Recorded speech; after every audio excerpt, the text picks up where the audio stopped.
America ने पाकिस्तान के लिए international military education and training programme दोबारा बहाल कर दिया।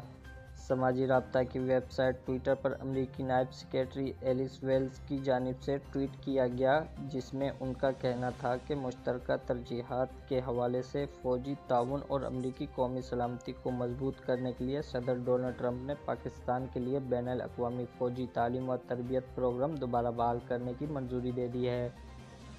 एलिस वेल्स ने मज़ीद कहा कि पाकिस्तान के लिए मजमूई अमरीकी फ़ौजी इमदाद बदस्तूर मुअत्तल रहेगी। वाज़ेह है कि गुज़िश्ता 10 बरस से पाकिस्तान और अमेरिका के दरमियान फ़ौजी ताउन में रीढ़ की हड्डी की हैसियत रखने वाला प्रोग्राम IMET 1 साल से मुअत्तल था।